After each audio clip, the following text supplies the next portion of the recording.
सुनीति, अब एक पल भी देरी नहीं की जा सकती है। नदी का किनारा टूट गया है। मैंने अपनी आंखों के सामने गोमती का घर पानी में बहते देखा है। हमारे घर में भी पानी लगभग घुटनों तक आ गया है। अब ये घर नहीं बचेगा सुनीति, नहीं बचेगा। इस रात को हम कहाँ जाएंगे? टुकू सो रहा है। उसे गोद में लेकर इस बारिश में किस तरफ जाऊं? गांव के लोग क्या कर रहे हैं? पड़ोस के हरिदा ने क्या किया? उनकी पत्नी तो बीमार थी।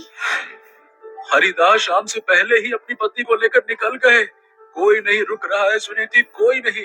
सब मंडल बाबू के 2 मंजिला मकान में गए हैं, लेकिन वो पश्चिम की तरफ है और अब पश्चिम का पूरा रास्ता डूब चुका है पानी में। हमारे लिए उधर जाना नामुमकिन है, नामुमकिन है। तो फिर क्या करोगे?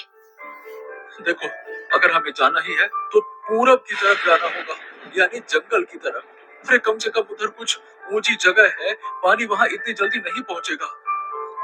जंगल में इस रात के अंधेरे में जाओगे? क्या तुम पागल हो गए हो? उस जंगल के भीतर तुम खुद दिन के उजाले में भी नहीं जाते। जहाँ लोग कहते हैं कि डाकुओं का डेरा है, तुम वहाँ जाने की बात कर रहे हो। देखो, मैं सब कुछ सोच समझ कर ही कह रहा हूँ सुनीति। अरे डाकुओं के डर से यहीं बैठे रहेंगे तो बाढ़ में बह जाएंगे। ये बिल्कुल वही हाल है कि एक तरफ कुआं दूसरे तरफ खाई। अरे जब मरना ही है तो जहाँ सबसे देरी में मरेंगे वहां चलते हैं ना। अरे डाकुओं का बाद में देखा जाएगा, पहले बाढ़ से तो बचे। अब इन दोनों में से किसी एक को चुनना होगा। अरे कम से कम डाकू इंसान तो है, ये भी तो सोचो। हाथ जोड़ने पर शायद कुछ रहम खा जाए। अरे जान से ना मारे तो गुलामी करवा देंगे। मैं कुल्हाड़ी ले रहा हूँ, और सुनो, एक बढ़िया मस्त दरात भी ले लो, हंसिया। ठीक है, लेकिन मन ही मन भगवान को याद कर लो।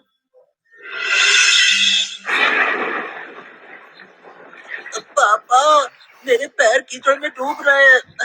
मैं और नहीं चल पा रहा हूँ। हम कहाँ जा रहे हैं? हमारा घर कहाँ है? अरे बेटा, घर पानी के नीचे डूब गया है बाबू। अब हमें रहने के लिए नई जगह ढूंढनी होगी। पापा, क्या क्या इस जंगल में बाघ है? माँ कहती है कि जंगल में भूत और डाकू रहते हैं। मुझे डर लग रहा है पापा। अरे मेरे बेटे, डरने की कोई बात नहीं है रे बाबू। पिताजी है ना, और भूत भूत कुछ नहीं होता है। माँ तुझे बस डराती है ना। अच्छी सुनते हो?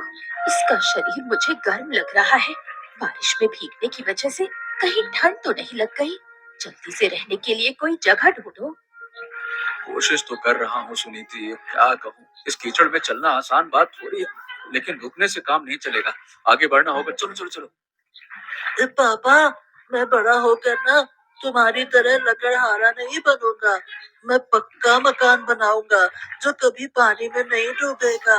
मैं तुम्हें और माँ को उसी घर में रखूंगा। ऐसा ही होगा रे बाबू। तू पढ़ लिख कर ना बड़ा आदमी बनेगा, बड़े बड़े पक्के मकान बनाएगा। हाँ, वो देखो, सामने शायद कोई ऊंची जगह दिख रही है। वहां हम थोड़ी देर आराम कर सकते हैं।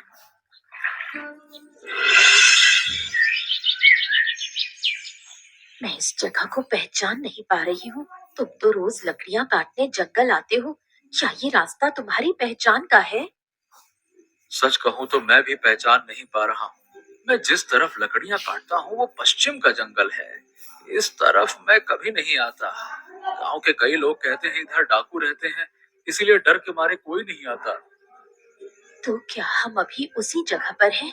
हे भगवान, एक तरफ बाढ़ और दूसरी तरफ डाकू। हमारे नसीब में क्या लिखा है, कौन जाने। इस हालत में इस बच्चे को लेकर क्या करूं? अभी कुछ देर पहले ही डर के मारे रो रहा था, अब थकान से सो गया है।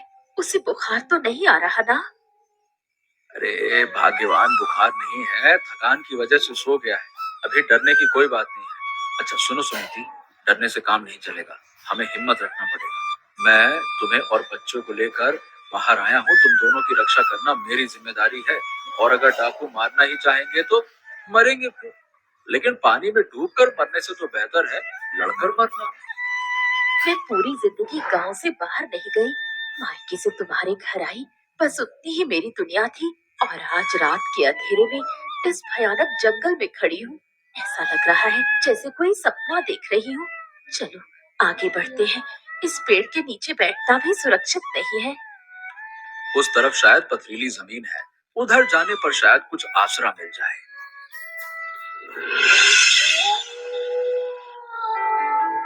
अरे कौन हो तुम लोग? इस रात में यहाँ क्या कर रहे हो? जानते नहीं ये किसका इलाका है? तुम्हारे हाथ में क्या क्या है क्या? कुल्हाड़ी? अरे अभी इसी वक्त इसे जमीन में फेंक दो, नहीं तो अच्छा नहीं होगा। हाँ भैया, कुल्हाड़ी फेंक रहा हूँ। मैं लकड़हारा भोला हूँ, नदी किनारे के गांव से आया हूँ। बाढ़ में हमारा घर बह गया। बेटे और पत्नी को बचाने निकला था और अंधेरे में रास्ता भटक गया। अरे हम किसी की बात पर भरोसा नहीं करते। यहाँ कितने ही लोग जासूसी करने आते हैं। हालांकि तुम्हारा चेहरा देखकर नहीं लगता कि तुम लोग खतरे वाले हो, लेकिन ये सरदार को समझना होगा। चलो तुम्हें सरदार के पास ले चलते हैं। भागने की कोशिश मत करना, चलो। भागेंगे नहीं भैया, कहाँ भागेंगे? पीछे पानी है, सामने तुम लोग, चारों तरफ रास्ता बंद है। और सरदार के सामने सब कुछ बताना होगा। चलो